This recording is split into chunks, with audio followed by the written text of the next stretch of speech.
تو اس لیے میرے سامنے جب کوئی کسی قوم کی برائی بیان کرتا ہے وہ ایسے ہوتے ہیں، میں کہتا ہے وہ ایسے ہوتے ہیں لیکن ان میں یہ خوبیاں بھی ہیں. وہ کہہ رہے ہیں ان میں وہ بڑے اچھے ہوتے ہیں. میں نے کہا وہ اچھے ہوتے ہیں ان میں یہ فالٹ بھی ہے. ٹھیک ہے نا، ہم سے پوچھو ہم آپ کو بتائیں گے. ٹھیک ہے نا، ہم زیادہ کس میں. تو ہمارے بچے ایسی لینگویج بول رہے ہیں ہمیں پتہ نہیں چل رہی.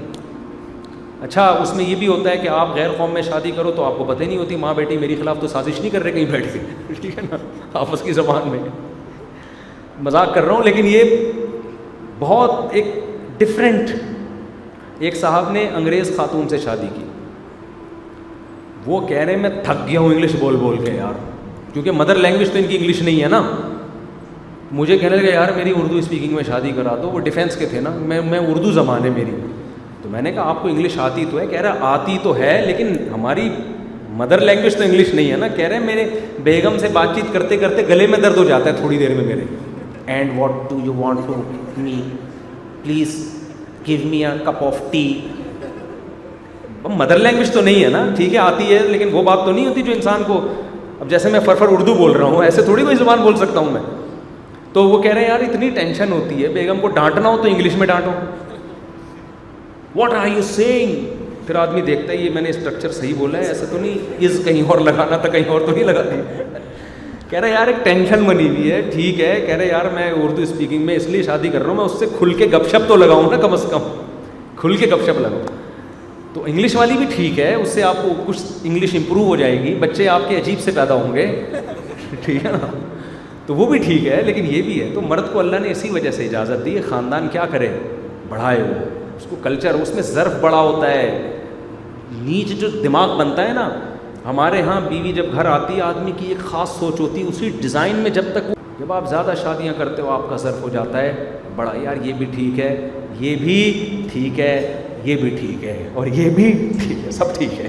مارکیٹ میں سب چلتا ہے. ٹھیک ہے نا، بس صحیح ہے. بس نماز پڑھو، پردہ کرو، باقی ہر ایک کا کلچر دوسرے سے مختلف ہے. بیسک انسان کی ریکوائرمنٹ یہی ہوتی ہے بیگم نماز پڑھ لیا کر، ہم مسلمان ہیں، پردہ کر لیا کر. باقی تو کھانا بناتی ہے نہیں بناتی، کچن صاف کرتی ہے نہیں کرتی. کوئی قومیں کرتی ہیں کوئی قومیں نہیں کرتی. کوئی پھوڑ عورتیں ہوتی ہیں، کوئی سلیقے والی ہوتی ہیں، کوئی محبت والی ہوتی ہیں، کوئی اینٹ کا جواب پتھر سے دیتی ہیں. تو وہ اچھا اس میں یہ بھی فائدہ ہے بھائی کھانا وہاں اچھا بنتا ہے، اخلاق ادھر اچھے ہیں، گپ شپ کے لیے ادھر آ جایا کرو، کھانا کھانے کے لیے وہاں چلے جایا کرو. اتنا فائدہ ہے کہ نہیں. وہاں کھانا کھاؤ اور پتلی گلی سے نکلو کیونکہ پھٹا ہو جائے گا تھوڑی دیر میں آپ کا وہاں پہ، وہ اس کی زبان ٹھیک نہیں ہے. ایک شادی والا بیچارہ وہ کیا کرے آپ خود سوچو. ساری خاصیتیں ایک عورت میں اکٹھی نہیں ہوتی. بعض دفعہ ایک عورت بد اخلاق ہوتی ہے لیکن محبت بہت کرتی ہے. وہ یہ بھی ہوتا ہے، زبان تیز ہے لیکن محبت بھی ٹوٹ کے کرتی ہے. یہ جب آپ کی زیادہ شادی ہوں گی نا تو آپ کو پتہ چلے گا کہ یار یہ عجیب ہے. ضروری نہیں کہ بد اخلاق آپ سے نفرت کرتی ہے، ہو سکتا ہے وہ ان کی بائی بون زبان میں یہ مینوفیکچرنگ فالٹ ہے ان میں. ٹھیک ہے نا، تمیز سے بات ہی نہیں کرنی کبھی. لیکن جس کی ایک ہے نا وہ پھر چاہتا ہے ساری خاصیتیں اس میں ہونی چاہیے. تو ساری صلاحیتیں ایک عورت میں نہیں ہوتی. سمجھتے ہو، کھانا وہاں ملے گا، اخلاق یہاں ملیں گے، تربیت وہاں ملے گی. وہی پھر لطیفہ سوچ لینا، ایک دن یہاں ایک دن وہاں والا. بہت ہو گیا بھائی، کیا ہے جلدی بتاؤ، بہت زیادہ ہو گیا. بس اہم امپورٹنٹ سوال دے دو، باقی بعد میں. مجھے تو وہی میں شادی سے ٹاپک ختم کرتا ہوں پھر لوگ اس طرف. مجھے تو شادی کا بہت شوق ہے، ضرورت بھی ہے، مگر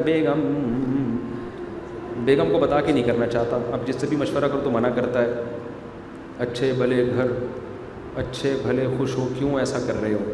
بات تو صحیح ہے، اگر آپ اچھے بھلے ہیں اور خوش ہونے کے لیے دوسری کر رہے ہیں تو یہ آپ بہت بڑے بیوقوف ہیں. دوسری کے بعد انسان خوش صرف اسی دن ہوتا ہے جس دن رخصتی ہوتی ہے. اس کے بعد جب پکڑا جاتا ہے نا، خوشی گئی تیل لینے. تو یہ کام کرو ضرورت کی بیس پہ، زنا سے بچنے کے لیے، عورت کو ٹھکانہ دینے کے لیے، معاشرے میں 4 شادیوں کو فروغ دینے کے لیے، تاکہ عورتوں کے گھر بسیں، ہر عورت کو شوہر مل جائے. اس نیت سے کرو. میں بار بار کہتا ہوں جہاد کی نیت سے کرو. پیڑے کھانے کے لیے کر رہے ہو تو یہ دماغ سے نکال دو. پیڑے ویڑے نہیں ملیں گے آپ کو، پھڈے ہوں گے، چورے چاقو نکلیں گے، سالے پکڑ کے کوٹیں گے. جو سسر عزت دے رہا تھا وہی آپ کا سب سے بڑا دشمن. ابھی سسرال میں جاتے ہو نا، عزت کے ساتھ چائے ملتی ہے، کیا کھانا پسند کریں گے. دوسری شادی کر کے جاؤ گے نا، بیل بجاؤ گے، کون آیا ہے؟ جی میں تشریف لایا ہوں. اس کے بعد گلی کے کتے آپ پہ چھوڑ دیں گے. سمجھ رہے ہو؟ تو وہ عزت ہاں پھر 8-10 سال کے بعد جا کے سیٹنگ پہ آ جاتا ہے معاملہ, لیکن 8-10 سال تو آپ کے گئے نا, سر کے بال گئے. میں نے بال دوبارہ لگوائے ہیں, اپنے ہی لگوائے ہیں یہاں کے لے کے ادھر لگائے, ورنہ میرا پورا خطرناک ایئرپورٹ بن چکا تھا. لوگ کہتے تھے مفتی صاحب آپ ویسے تو دیکھنے میں زیادہ بوڑھے نہیں لگتے, لیکن یہ اتنا آپ کے سر کو کیا ہو گیا؟ میں کہتا ہوں یار میں تو اس پہ حیران ہو گئی, جو باقی بچ گئے یہ کیسے بچ گئے؟ جو ٹینشنیں ہم نے اٹھائی ہیں اس میں اس پہ حیرانگی ہو رہی ہے. اچھا یہ میرے بال قدرتی کالے ہیں, یہ اللہ کی قدرت ہے, میں کوئی کالا کولا نہیں لگاتی, یہ قدرتی کالے ہیں.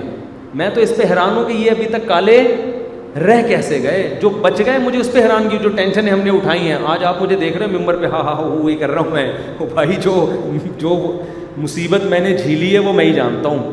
تو اس لیے جہاد کی نیت سے آپ 4 شادیاں کریں, ظرف بھی بڑا ہوگا, اس کے بہت سے فائدے بھی ملیں گے آپ کو, لیکن سکون گیا بولو تیل لینے.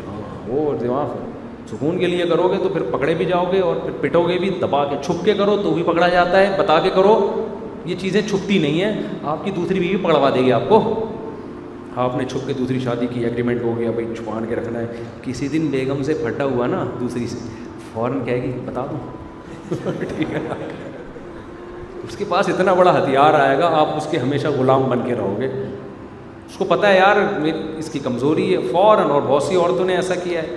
آپ نے چھپ کی ذرا سا گڑبڑ کی, اس نے بتا دیا, اس کے بعد جو آپ پٹیں, پھر جو آپ کو گالیاں ملی ہیں. معین اختر نے کہا تھا نا میرے ماموں نے, جو پولیس والوں کو گالیاں دی ہیں, ایسے ایسے پارٹس کو گالیاں دی ہیں, پولیس والے مجھ سے آ کے پوچھ رہے تھے یہ پارٹس کہاں پائے جاتے ہیں بھائی ٹھیک ہے نا. تو ٹینشن تو ہے بھائی, اس میں کافی ہو گیا بھائی, بہت زیادہ ہو گیا, میں بھی تھک گیا ہوں. اللہ تعالیٰ سمجھنے کی عمل کی توفیق عطا فرمائے.